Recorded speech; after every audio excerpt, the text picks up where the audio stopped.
大家好，我是带领镜拿着话筒的阿拉斯加偏偏，今天和大家说说漫威电影宇宙第14部电影，编剧沉迷修仙小说才写出来的《奇异博士》。男主史蒂芬·斯特兰奇，以下简称史传奇，是一位著名的神经外科医生，家财万贯，性格臭屁的霸道总裁人设，和女同事过着没羞没臊的幸福生活。等等，怎么越说越像钢铁侠了？这天，史传奇独自开着兰博基尼，在千木山环形公路上嘚飘嘚飘嘚雨的飘，边飘还边打电话聊工作。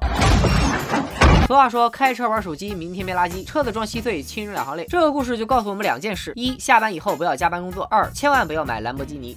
手术之后的史传奇发现自己手残了，是再也拿不动刀了，也没办法再飘了。女同事安慰他说：“著名钢琴家贝多芬耳聋了，还能写出直击心灵的旋律，说不定你手残了，也能做出直击心脏的手术呢。”史传奇决定散尽千金，只为找到治好双手的方法。但是，整个城市转遍所有的街都没有。后来，史传奇从一个治好重度残疾的病友那里打听到，在喜马拉雅山附近一个叫卡马泰基的村子里，有一股神秘的力量能够治好他的手。看来学医不仅救不了中国人，也救不了美国人。虽然听上去怪玄乎的，但走投无路的史传奇还是来到了卡马泰基。这个穿着黑袍的黑人叫解说员，他一眼就看出了史传奇的目的，把他带到了与霍格沃茨齐名的卡马泰基魔法学校，去找校长太上无情古一大法师。一见面，史传奇就对古一表达了关心。我看你这秃顶秃的，你应该是90后吧？古一说你懂啥？这是强者的象征。他还表示史传奇的手可以通过自己的灵魂治愈。我知道了，你不是90后。你是脑残啊！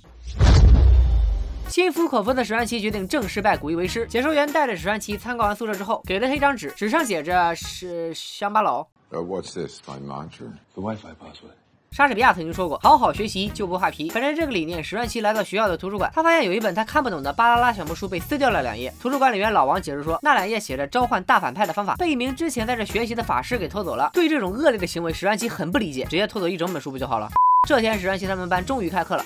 你还在为找不到工作而苦恼吗？你还在为没有技能一直单身吗？你还在为不可测的未来迷茫吗？是时候加入我们，学习徒手电焊技术了。徒手电焊哪家强？卡马泰基我最强。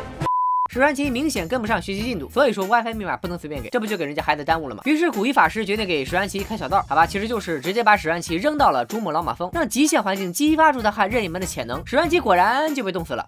史传奇果然成功学会焊任意门，回到了卡马泰基。之后，他利用这项新技能去图书馆拿专业书，开始研究新魔法。读书人的事怎么能算偷呢？是吧？学成之后，史传奇迫不及待的和解说员切磋了起来，但解说员只用了一招强人所难，就把史传奇干趴下了。你们法师最强的技能居然是肉搏吗？当然不是啦！紧接着，解说员就向史传奇展示了自己的另外一个技能——解说。This is a relic. Some magic is too powerful to sustain, so we'll do objects with it.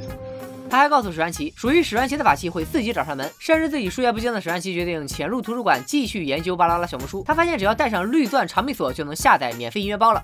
他发现只要带上镶嵌着实验宝石的阿伽木头之眼，照着巴啦啦小魔书施展魔法，就能操纵实验的变化。老王和解说员及时赶到，阻止了史传奇。解说员再次解说 Temporal manipulations can create branches in time. 老王表示，他们分别在伦敦、纽约和香港设立了圣殿，用来保护世界的安全。那南半球咋办呢？话还没说完，偷换了大反派的小反派，也就是古一法师之前那个偷书的学生登场了，就叫他美妆博主吧。史传奇看到美妆博主正在取人头，当然不能见死不救。由于史传奇还是个青铜，很快就被王者段位的美妆博主打得没蓝。就在这时，本片的女主角小披风正式上线，一登场就和史传奇来了个合体必杀技。在男女主的通力合作下，美妆博主终于被制服了。俩人闲着没事开始尬聊。美妆博主告诉史传奇，古一也在利用大反派的力量长生不老，本质上和他们没啥区别。为了给女同事多几个镜头，史传奇被美妆博主的小弟托尼老师和凯文老师暗算，焊了个任意门来到了以前的单位，让女同事给自己做了个回血手术，充电5分钟，战斗2小时。回完血的史传奇接着跟美妆团队打。前面说过，史传奇还是个青铜，再加上他老把逃命的任意门开在离自己几公里外的地方，自然打不过美妆团队。关键时刻，古一赶来救场，只是他脑门上多了个小反派同款 logo， 证明了他真的有吸收大反派的力量。古一毕竟是活了几百年无所不能的智能大法师，当然。我去，咋这么快就被美妆博主给恼了个半死呢？古一拒绝接受治疗，因为他通过预知未来得知今天必有一死，但他说自己无法预知史传奇的命运，因为男主的事只有编剧说了算。另一边，小反派来到陈浩南和山鸡哥的地盘铜锣湾，准备攻下最后一个圣殿。和香港市民的淡定不同，老王麻溜赶到香港进入备战状态。至于史传奇和解说员嘛，居然他喵的没赶上。是的，你没听错，超级英雄参加战斗居然迟到了。此时圣殿崩塌，老王也领了便当，大反派更是已经开始入侵地球。史传奇想利用绿钻时间宝石的力量，把时间调回圣殿被摧毁之前，救活老王后，双方陷入混战。那你刚才咋不用这招救古一呢？史传奇意识到老这样打下去，啥时候才能收工啊？于是找到大反派，准备擒贼先擒王。战术非常朴实简单，史传奇不停的循环时间，把大反派永远的困在了这里。